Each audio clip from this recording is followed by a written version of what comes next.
أعوذ بالله من الشيطان الرجيم. Alhamdulillah Rabbil Alamin. Wassalatu wassalamu ala asyrafil anbiya wal mursalin wa ala alihi wa sahbihi ajma'in. Alhamdulillah, apa khabar semua? Baik, Alhamdulillah. Cinta Allah, cinta Rasulullah, cinta Al-Quran, bahagia. Lama tak buat kan? Itulah sumber bahagia kita. Bila dalam hati kita ada 3 cinta ini. Sekiranya salah satu cinta ini ditarik, na'udzubillah, menjadi punca kesedihan, punca kedukaan, punca kekecewaan dalam hidup. Subhanallah. Alhamdulillah, insya-Allah pada malam ini kita sambung pada muka surat 336. Boleh tak? Jadi sekarang kita masuk bab 30, iaitu syafaat. Betul ya? InsyaAllah kita sama-sama baca muka surat 339 bagi kitab ni. Jika kitab kita tak sama, iaitu bab 30 tentang tajuk syafaat. Kalau untuk pengetahuan yang ikut ni, kita guna kitab Riyadhus Salihin. Terjemahan kitab Riyadhus Salihin. Bismillahirrahmanirrahim. Allah Subhanahu wa taala berfirman, A'udzubillahi minasyaitonir rajim. May yashfa' syafa'atan hasanatan yakul lahu nasibum minha. Yang bermaksud, barang siapa yang memberikan syafaat yang baik, nescaya ia akan memperolehi bahagian pahala daripadanya. Apa maksud ni? Siapa yang memberikan syafaat yang baik, nescaya ia akan memperolehi bahagian pahala daripadanya. Siapa yang melakukan kebaikan, kemudian kebaikan dia dituruti, diikuti. Orang ramai ikut kebaikan yang dia buat. Dia jadi contoh, tauladan. Agak-agak kita ada tak benda yang kita buat, ada orang ikut? InsyaAllah. Contoh apa? Anak-anak lah kan? Subhanallah. Anak-anak rasa mewarisi akhlak baik kita, akhlak buruk. Akhlak yang baik kan, Masya Allah. Subhanallah, mudah-mudahan ya, anak kita ni bila terkenangkan pada kita ni sebagai ibu, dia kenang yang baik-baik. Dia bukan kenang benda yang tak elok dan sebagainya. Saya pernah ada seorang, masa tu pergi sekolah. Kemudian sekolah menengah. Nama sekolah tu Smart Pelabu. Semua kenal kan? Sekolah budak-budak pandai jugalah kan, budak-budak baik. Lepas tu masa tu tajuk dia berkenaan dengan cinta. Dengan tajuk cinta, tapi cintalah. Lepas tu bila saya tanya, saya kata baiklah, saya nak wakil seorang lelaki, aktif dia orang, dia pun datang, ada seorang wakil. Kemudian saya pun tanya, tajuk dia pencuri, bukan cinta. Tajuk pencuri. Lepas tu pencuri hati maksud dia. Sebab ramai kisah-kisah cinta pelajar ni. Jadi cikgu minta, Ustazah bawa tajuk saya cinta-cinta ni. Budak-budak dah sibuk nak bercinta ni. Tajuk diberi pencuri. Lepas tu saya tanya soalan kepada pelajar lelaki tu, apakah ciri-ciri wanita yang akan mencuri hati kamu? Macam tu kan. Apakah ciri-ciri wanita? Sebenarnya nak bagi tahu pada wanita ni ciri-ciri wanita menjadi idaman lelaki yang baik. Agak-agak kita ada tak ciri-ciri tu? InsyaAllah. Senyum je tu. Lepas tu yang saya terharu, pelajar tu jawab apa? Dia kata, ciri-ciri wanita itu dia perlu ada seperti ciri-ciri ibu saya. Masya Allah. Saya masa tu kadup terasa. Adakah anak saya akan sebut kebaikan saya, ataupun kalau boleh saya tak nak macam mak saya. Mak saya tak naklah macam mak. Syed bebel je, Syed marah-marah, asyik suruh itu suruh ini. Cair tak telinga. Contohlah kan. Tak nak. Kita harap, maksudnya insya-Allah adalah akhlak kita ni, yang mana anak kita lepas kita meninggal besok terkenangkan kebaikan. Jadi dia sebut beberapa perkara. Mak saya seorang yang menjaga aurat, dia sebut. Kedua, mak saya sangat jaga solat di awal waktu. Kemudian mak saya berusaha dalam keadaan sekarang dia solat di surau. Itu dia sebut. Maksudnya kan mestilah saya jaga umur mak dia tak tahulah 40 lebih ke 50 lebih. Lepas tu ada lagi lah dia sebut tentang akhlak mak dia dengan terakam elok dalam ingatan dia. Bukan dia berfikir-fikir nak sebut apa. Dia cakap tu dengan penuh perasaan. Ciri-ciri wanita yang boleh mencuri hati saya, dia memiliki ciri-ciri seperti ibu saya. Macam tu. Subhanallah. Saya terus rasa malu pada diri sendiri. Adakah kita ni dah jadi satu tauladan yang baik kepada anak-anak kita? Masya Allah. Belum terlambat ya. Sekali kita jadi emak, seumur hidup kita jadi mak. Walaupun kepada anak yang dah tua, betul kan? Dia orang sekali-sekala balik, sekarang baru kita nak tunjuk akhlak yang baik. Minum, duduk, suara yang rendah pada suami. Kita takut anak kita belajar suara yang tinggi. Kita tegur anak kita. Kenapa suara tinggi pada suami? Kalau dia boleh menjawab, mak lagi tinggi. Mak lagi tinggi. Mak lupa masa muda dulu. Anak-anak ingat. Cuma bila besar anak-anak tak ulang balik. Tapi terakam dalam memori dia. Subhanallah. Siapa yang memberi contoh tauladan yang baik kemudian diikuti, dia dapat pahala. Subhanallah. Kita tengok hadis Nabi SAW. Baca sama-sama. Bismillahirrahmanirrahim. Wa an Abi Musa Al-Ash'ari radhiyallahu anhu qala kana an-nabiyyu sallallahu alaihi wasallam iza atahu talibu hajatin aqbala ala julasaihi faqala ishfa'u tu'jaru wa yaqdillahu ala lisani nabiyhi ma ahabba muttafaqun alaih wa fi riwayatin ma sya dari okey boleh dengar cara orang Arab semua. Daripada Abu Musa Al-Ash'ari radhiyallahu anhu, beliau berkata, adalah Nabi SAW apabila didatangi oleh orang yang meminta hajat, baginda menghadap kepada para sahabatnya yang ada di dalam majlis itu, lalu bersabda, bantulah orang ini, nescaya kamu mendapat pahala dan Allah memutuskan melalui lisan Nabi-Nya apa yang dia suka. Muttafaqun alaih. Masya Allah. Nabi kata, Nabi bagi peluang kepada para sahabat, ada orang minta hajat, meminta-minta. Baginda menghadap kepada para sahabatnya yang ada di dalam majlis, lalu bersabda, bantulah orang ini, nescaya kamu dapat pahala dan Allah memutuskan melalui lisan Nabi-Nya apa yang dia suka. Maksudnya Nabi sebut, sekarang kan Nabi yang menawarkan. Bantulah siapa nak bantu orang ni. Kemudian Nabi kata, Allah memutuskan sesuatu yang disuka melalui lisan Nabi. Maksudnya apa yang aku cakap ni seolah Nabi cakap apa yang Allah suka. Jadi buatlah. Subhanallah, Allahu Akbar. Pernah tengok tak satu video? Saya kalau ada program nak bagi kesedaran, nak muhasabah, ada satu video seorang remaja lelaki yang cacat. Jalan pun maksudnya merangkak. Tapi tidak pernah miss. Tak pernah terlepas solat berjemaah 5 waktu. Jalan sengit-sengit. Dia cacat, bahkan mulut dia pun cacat.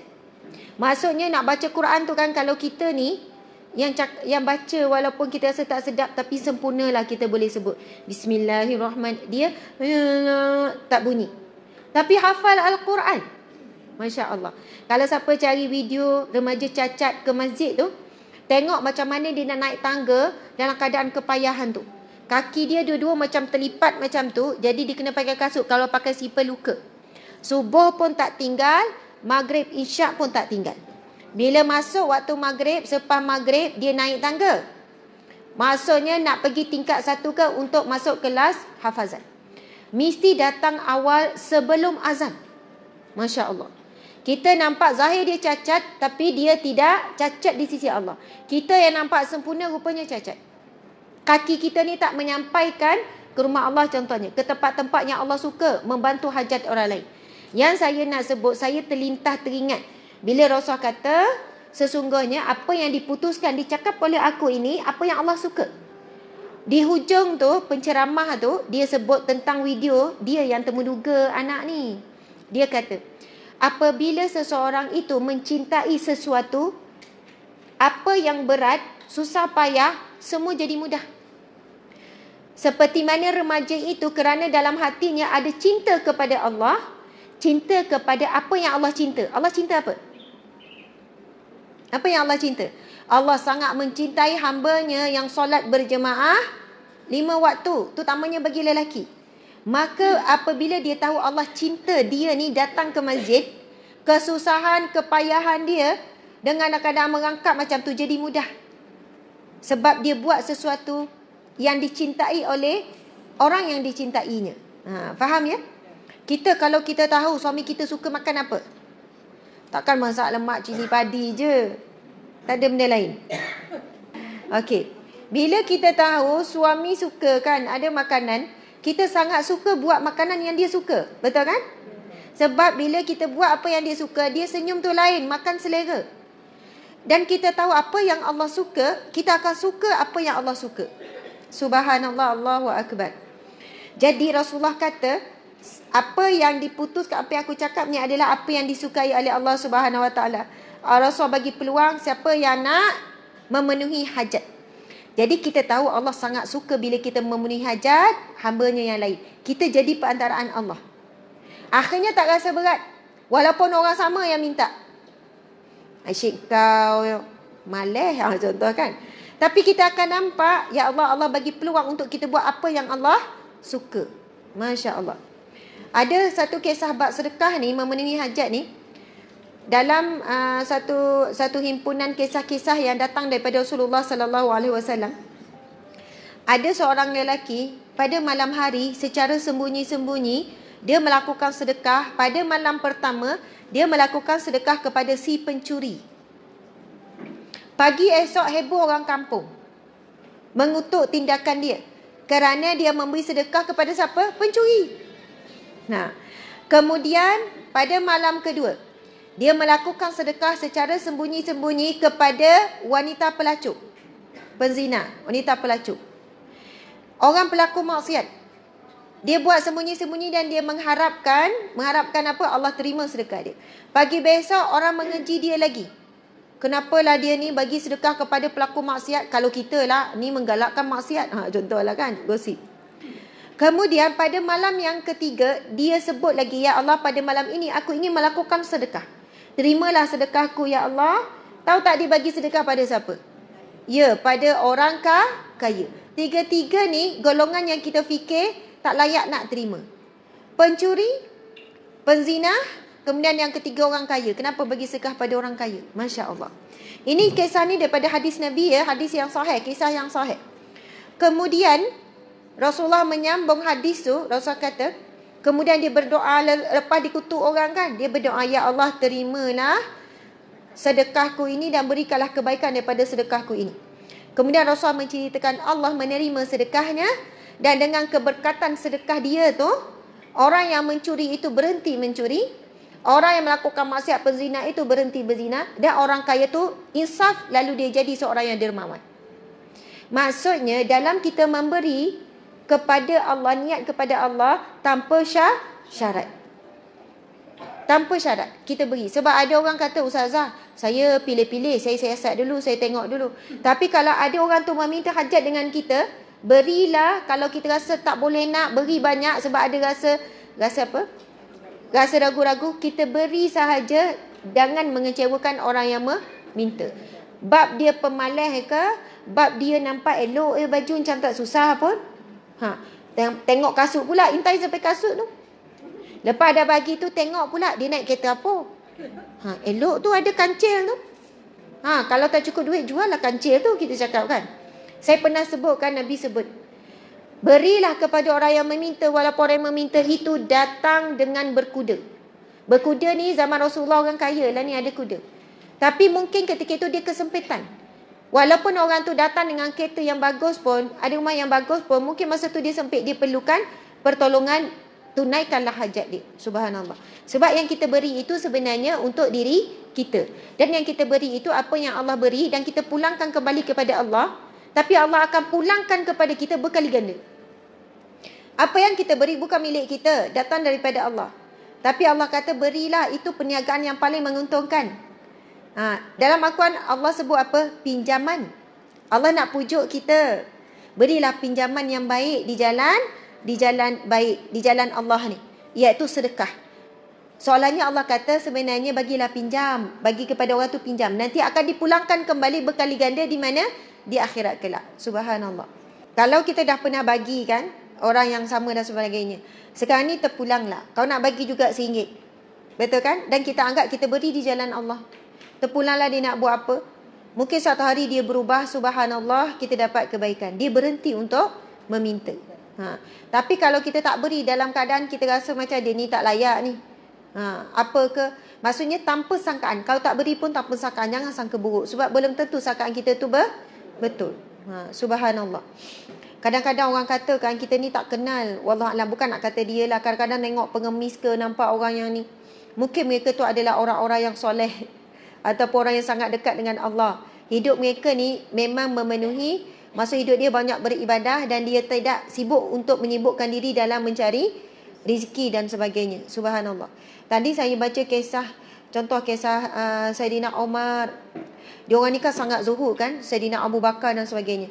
Selepas dia naik jadi khalifah, Saidina Umar dia naik mimbar, Saidina Umar kata, bermula daripada hari ini aku mengharamkan diriku melainkan 2 helai baju saja, satu untuk musim sejuk, satu untuk musim panas. Yang kedua, aku hanya menghalalkan bagiku untuk memakan makanan yang keras saja. Maksudnya bila dia jadi naik Amirul Mukminin, dia takut dia akan diuji dengan apa? Akan diuji dengan kemewahan, dengan dunia. Sebab jadi Perdana Menteri ni, jadi Gabino. Tapi dia meletakkan tu, dia terus bercakap, dia takut dia terjerumus dalam dunia. Dan satu hari Saidina Umar dia lambat. Semua tunggu dia untuk solat Jumaat. Jadi tunggulah dia imamkan. Lambat sikit, kemudian dia naik mimbar, dia kata, aku mohon maaf kerana pakaian ini telah melambatkanku. Rupanya dia baru jahit pakaian tu. Dan pada pakaian Saidina Umar ada berpuluh tampalan. Maksudnya dia lambat tu sebab sedang menampal, ada bahagian yang boleh menampakkan aurat dia. Masya Allah. Di lengan ada tampalan, yang ada tampalan. Sebab dia hanya berjanji dia akan pakai satu line je. Masuk basuh pakai, wallahualam, subhanallah. Masya Allah. Pernah Saidina Abu Bakar melihat Rasulullah SAW umpama menghalau sesuatu. Duduk halau. Bersungguh-sungguh. Kemudian Saidina Abu Bakar bertanya, ya Rasulullah, sebenarnya kamu sedang bercakap dengan siapa? Kamu sedang halau siapa? Rasulullah pun menjawab, wahai Abu Bakar, tadi dunia datang di hadapanku berupa seorang wanita. Maksud dunia datang berupa seorang wanita. Kemudian aku menghalaunya kerana aku tidak mahu dunia. Tapi wanita itu berkata, dunia itu berkata, setelah engkau mati selepas ini, tidak ada siapa yang boleh selamat daripada dunia. Ya Rasulullah, setelah engkau wafat, tak ada siapa yang selamat daripada dunia. Lepas itulah Saidina Abu Bakar menangis. Sebab aku bimbang. Saidina Abu Bakar, sahabat tanya, wahai Abu Bakar, kenapa kau menangis? Kerana aku teringat kata-kata Rasulullah. Aku bimbang, aku telah mula cenderung kepada dunia. Sebab dunia tu kata tak ada siapa yang selamat selepas kewafatan Rasulullah sallallahu alaihi wasallam, termasuklah aku. Padahal kita tahu Saidina Abu Bakar kalau dia makan, sahabat Nabi tak akan kenyang. Dia orang ni lapar 3 hari, kenyang sehari. Ada yang lapar 5 hari, kenyang sehari. Kenyang tu bukan kenyang macam kita. Maksudnya lapar, makan tak kenyang, lapar berterusan.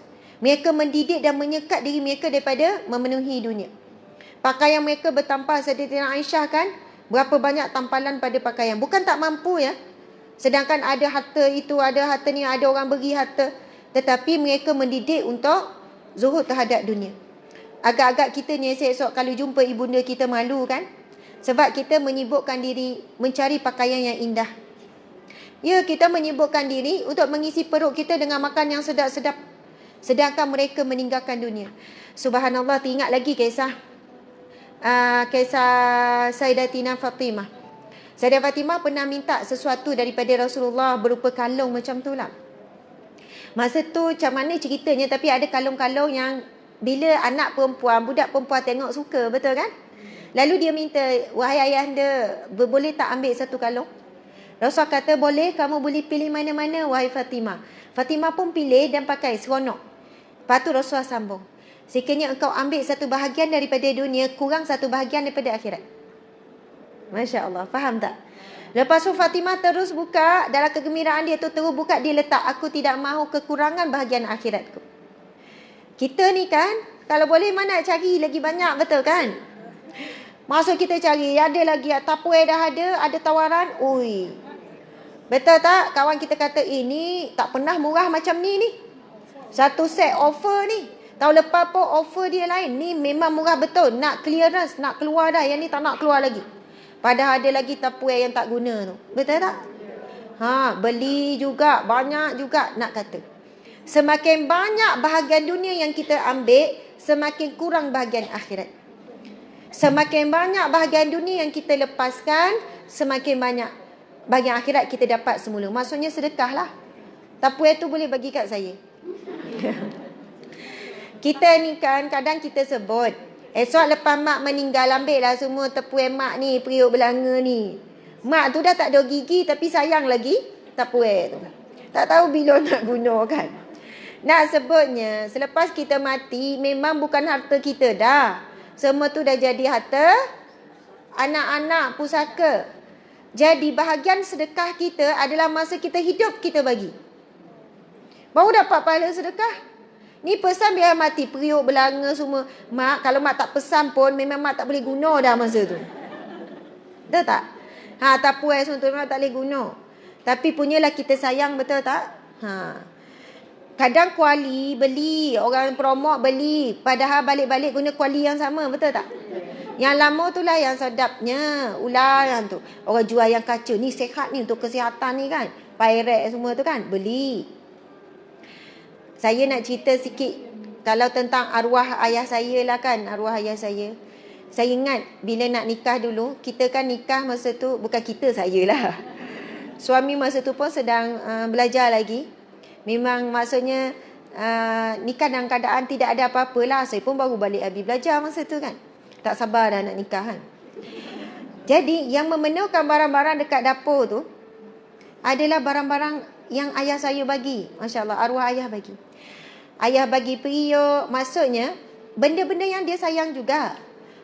Dia bagi kuali, dia bagi sendok, lepas tu pinggan mangkuk, bagi ni. Sebut ayah je kan, mak ayah lah ni. Kan mak saya dengar kecil hati pula kan. Tapi sebab ayah saya memang sangat suka memasak. Dan kecintaan dia kata, memang kalau balik anak-anak kan dia akan masak. Pagi masak, tengah hari masak. Kalau sahur tu dia bangun awal, dia kejut anak lepas dah siap masak. Ayah maksudnya dia takkan ulang lauk yang sama berbuka, mesti masak lauk yang baru bila sahur. Kita panaskan je kan. Dia kata, ya Allah, itu kesukaan dia, kegembiraan dia bila orang gembira makan makanan dia. Masya Allah. Dan mak saya sangat bertuah lah sebabnya. Bukan mak saya tak masak langsung, sebab ayah saya tu memang minat dia. Subhanallah, air tangan dia memang sedap. Jadi dia ada banyak ni kan. Jadi ambil, sampai sekarang pun kuali ayah saya bagi tu lah saya guna. Periuk tu lah. Lepas tu kalau dia datang ke rumah anak-anak, dia tengok apa yang kurang barang dapur, dia akan belikan. Maksudnya dia tak puas hati dengan batu pengasah. Nanti bawalah batu pengasah. Dia tak puas hati dengan senduk. Senduk ni tak sedap, tersekat-sekat. Nanti kan balik kampung dia dah siap senduk satu sangat. Ni senduk ke sodek. Macam tu lah kan. Dia kata hari tu masa ayah masak dekat rumah Asma, tak sedap. Ni ayah dah beli, yang ni baru sedap. Betul. Dapur tak sedap, api tak kuat, beli dapur. Sebab kita kalau masak, dia kata biar dapur kuat, cepat sikit, masa tak habis. Ni dapur api kecil kan. Macam tu sekali. Masya Allah. Jadi bayangkan ya, ayah saya dah meninggal pada bulan Ramadan hari tu. Tapi barang-barang dia diberi masa dia hidup. Dapat pahala tak? Dapat pahala berterusan. Setiap kali guna kuali, guna sodek, guna apa ni, pengasah tu. Sebab dia beri semua tu ketika hidup dia. Masya Allah. Memang sangat prihatin. Sebab dia tahu, bila beli barang dapur memang kita guna. Dapat pahala berterusan. Masya Allah. Pisau pun sama. Dia tak puas hati pisau.